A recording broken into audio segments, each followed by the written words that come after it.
Instant noodle एक नए अंदाज से बनाने के लिए पहले एक बड़ा पैन ले लें, उसमें तेल डालना है। इसमें तकरीबन थोड़ा सा तेल डाला और इसको गर्म होने रख देना। ये भी सरसों के तेल में भी बहुत अच्छे बन जाते हैं।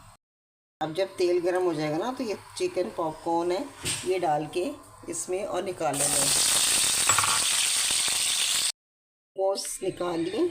अब इसके बाद ये मैंने बारीक चॉप किया हुआ लहसुन है, शिमला मिर्च, आलू और ये मसाला और बंद गोभी भी डालनी है। लेकिन सबसे पहले हमने ये लहसुन का बघार बनाना है। अब इस तेल में ना हमने ये लहसुन फ्राई करना है और लहसुन डालने के साथ साथ ही ये प्याज हम फ्राई करेंगे। लहसुन जल्दी जाता है और प्याज भी इससे मोटी मोटी हो जाएगी।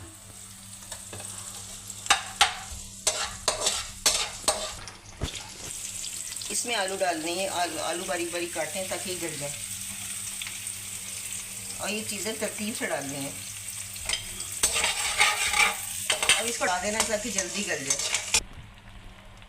ज़रा सा सिरका, ज़रा सा, इतना सा डालना है। अब इसमें ना शिमला मिर्च डालनी है क्योंकि आलू भी गल गए और प्याज भी अच्छी तरह फ्राई हो गया। शिमला मिर्च बहुत बारीक काटी हुई डालनी है। शिमला मिर्च डालने के बाद इसमें डालना है बंद गोभी।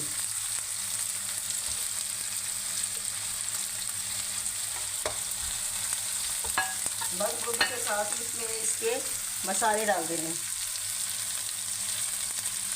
जो इसके नूडल्स के साथ ही पैकेट आता वो डालना।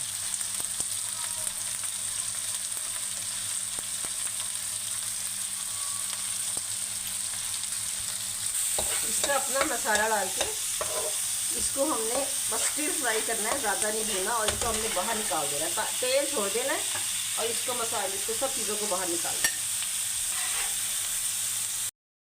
नूडल्स डाल देना और ये इंस्टेंट नूडल, और इन्हें तोड़ना नहीं है, इनको साथ ही डालना है और साथ ही इसमें पानी डाल देना।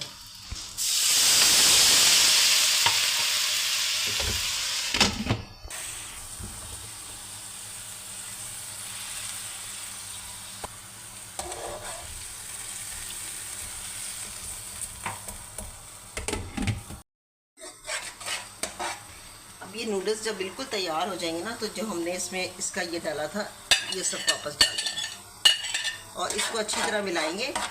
और फिर हम नमक मिर्च चेक करके जो कमी बेशी होगी वो डालेंगे। अब ज़रा सा 1 मिनट इसको सिर्फ पकाना है ताकि इसका सब्ज़ी जो है ना इसके अंदर अच्छी तरह मिक्स हो जाए और फिर अपना फ्लेवर छोड़ दे और नमक मिर्च का हिसाब पूरा हो जाए।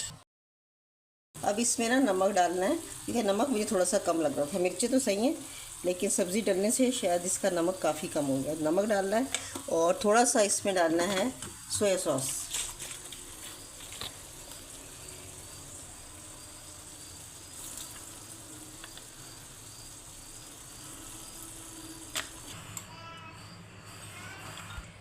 ये है कश्मीरी लाल मिर्च, इसमें मिर्ची नहीं होती, सिर्फ इसका रंग होता है। अब ये पुदीना।